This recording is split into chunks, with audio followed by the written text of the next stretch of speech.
All right, walk and talkers, we had another fantastic discussion last week. It took us two walk and talks to get us through Sarai, Hagar, and the five O's. But we did it last week, and I think it was a pretty clean run. So we were coming out of Genesis 15 and 16 when we discussed it. And if you missed it, if this is your first video, the five O's include order, opportunity, opposition, obedience, and outcome. Order, make sure that you are living your life in order according to God. Opportunity, those are events that or challenges that God sets up in our lives that we take on because he asks us to or he put it on our heart. Opposition, things are going to come against you in your life when you're trying to do God's will. So something's going to come up. And through that opposition, we have to be obedient to what God asks us to do. Without the obedience, it's so easy to fall on the opposition.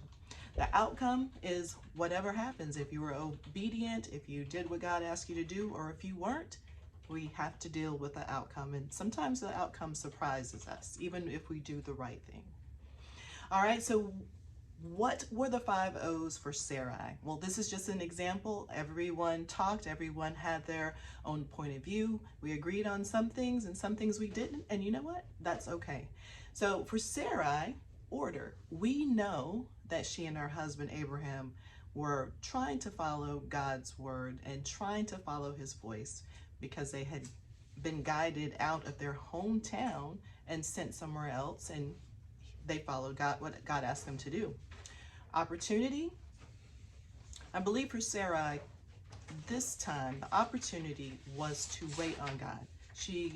Abraham had been promised to have someone who would inherit everything that God was giving him, and she had the opportunity to wait to see how God did that. But the opposition is being patient and dealing with the time when God did not seem to be moving fast enough. Was she obedient through this? Well, it looked like she took things into her own hands because she took her slave Hagar and allowed Hagar to sleep with her husband in order to make sure that they had an inheritor instead of waiting on God.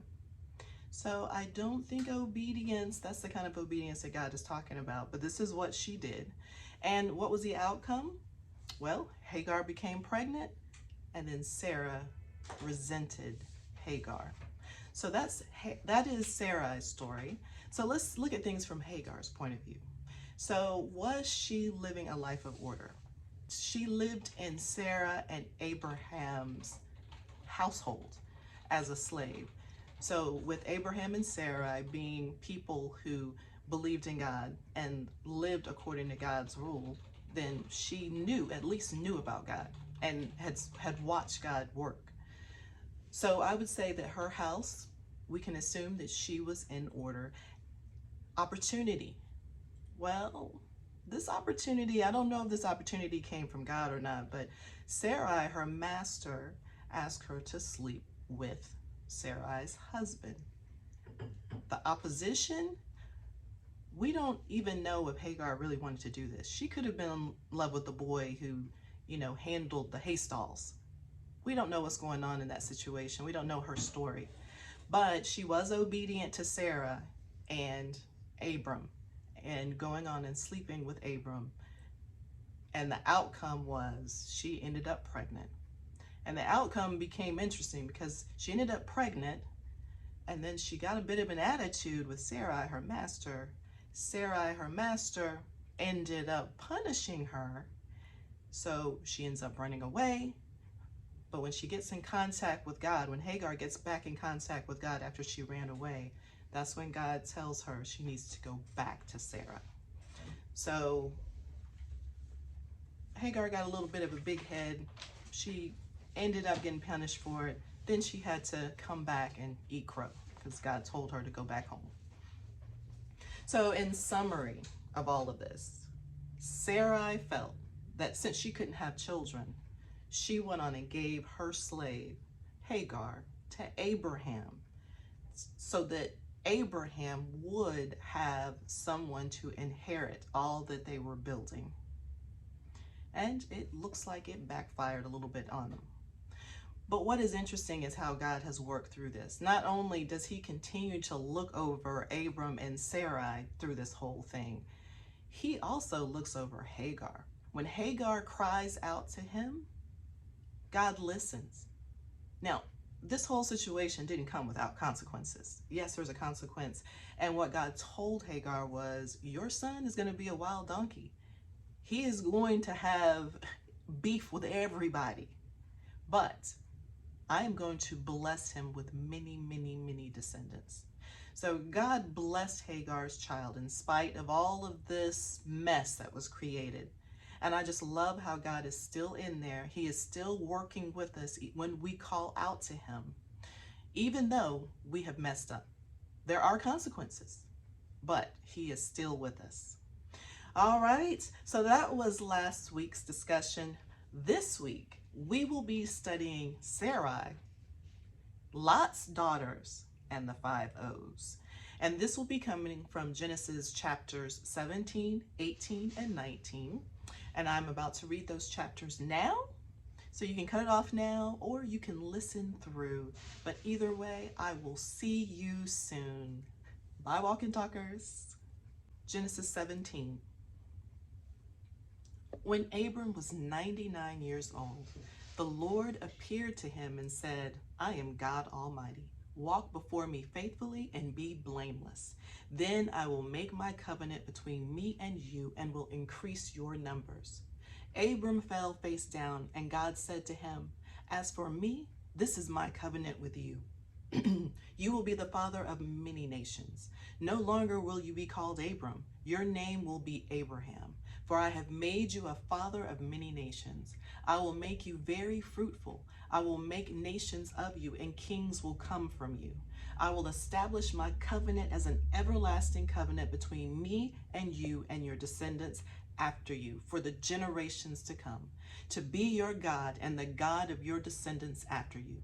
The whole land of Canaan, where you now reside as a foreigner, I will give as an everlasting possession to you and your descendants after you, and I will be their God. Then God said to Abraham, as for you, you must keep my covenant, you and your descendants after you for the generations to come. This is my covenant with you and your descendants after you, the covenant you are to keep. Every male among you shall be circumcised. You are to undergo circumcision, and it will be the sign of the covenant between me and you. For the generations to come, every male among you who is 8 days old must be circumcised, including those born in your household or bought with money from a foreigner, those who are not your offspring. Whether born in your household or bought with your money, they must be circumcised. My covenant in your flesh is to be an everlasting covenant. Any uncircumcised male who has not been circumcised in the flesh will be cut off from his people. He has broken my covenant. God also said to Abraham, as for Sarai, your wife, you are no longer to call her Sarai. Her name will be Sarah. I will bless her and will surely give you a son by her. I will bless her so that she will be the mother of nations. Kings of people will come from her. Abraham fell face down. He laughed and said to himself, will a son be born to a man 100 years old? Will Sarah bear a child at the age of 90? And Abraham said to God, if only Ishmael might live under your blessing. Then God said, yes, but your wife Sarah will bear you a son, and you will call him Isaac. I will establish my covenant with him as an everlasting covenant for his descendants after him. And as for Ishmael, I have heard you. I will surely bless him. I will make him fruitful and will greatly increase his numbers. He will be the father of 12 rulers, and I will make him into a great nation. But my covenant I will establish with Isaac, whom Sarah will bear to you by this time next year. When he had finished speaking with Abraham, God went up from him. On that very day, Abraham took his son Ishmael and all those born in his household or bought with his money, every single male in his household, and circumcised them. as God told him. Abraham was 99 years old when he was circumcised, and his son Ishmael was 13. Abraham and his son Ishmael were both circumcised on that very day, and every male in Abraham's household, including those born in his household or bought from a foreigner, was circumcised with him. 18. The Lord appeared to Abraham near the great trees of Mamre, while he was sitting at the entrance to his tent in the heat of the day. Abraham looked up and saw 3 men standing nearby. When he saw them, he hurried from the entrance of his tent to meet them and bowed low to the ground. He said, "If I have found favor in your eyes, Lord, do not pass your servant by. Let a little water be brought, and then you may all wash your feet and rest under this tree. Let me get you something to eat so you can be refreshed and then go on your way, now that you have come to your servant." "Very well," they answered. "Do as you say." So Abraham hurried into the tent to Sarah. "Quick," he said, "get 3 seahs of the finest flour and knead it and bake some bread." Then he ran to the herd and selected a choice tender calf and gave it to a servant who hurried to prepare it.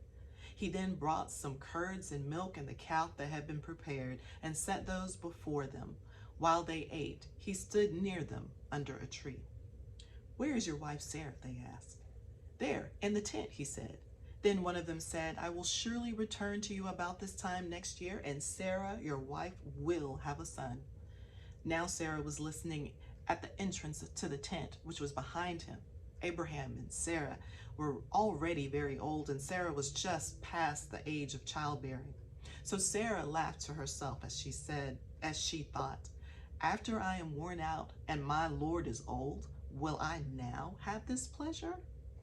Then the Lord said to Abraham, "Why did Sarah laugh and say, 'Will I really have a child now that I am old?' Is anything too hard for the Lord? I will return to you at the appointed time next year, and Sarah will have a son." Sarah was afraid, so she lied and said, "I did not laugh." But he said, "Yes, you did laugh." When the men got up to leave, they looked down toward Sodom, and Abraham walked along with them to see them on their way. Then the Lord said, "Shall I hide from Abraham what I am about to do? Abraham will surely become a great and powerful nation, and all the nations on earth will be blessed through him. For I have chosen him so that he will direct his children and his household after him to keep the way of the Lord by doing what is right and just, so that the Lord will bring about for Abraham what he has promised him." Then the Lord said, "The outcry against Sodom and Gomorrah is so great, and their sin so grievous, that I will go down and see what they have done is as bad as the outcry that has reached me. If not, I will know." The men turned away and went toward Sodom, but Abraham remained standing before the Lord. Then Abraham approached him and said, "Will you sweep away the righteous with the wicked? What if there are 50 righteous people in the city? Will you really sweep it away and not spare the place for the sake of the 50 righteous people in it? Far be it from you to do such a thing, to kill the righteous with the wicked, treating the righteous and the wicked alike. Far be it from you. Will not the judge of all the earth do right?" The Lord said, "If I find 50 righteous people in the city of Sodom, I will spare the whole place for their sake." Then Abraham spoke up again. "Now that I have been so bold as to speak to the Lord, though I am nothing but dust and ashes, what if the number of the righteous is 5 less than 50? Will you destroy the whole city for the lack of 5 people? If I find 45 there," he said, "I will not destroy it." Once again he spoke to him. "What if only 40 are found there?" He said, "For the sake of 40, I will not do it." Then he said, "May the Lord not be angry, but let me speak. What if only 30 can be found there?" He answered, "I will not do it if I find 30. Abraham said, "Now that I have been so bold to speak to the Lord, what if only 20 can be found there?" He said, "For the sake of 20, I will not destroy it."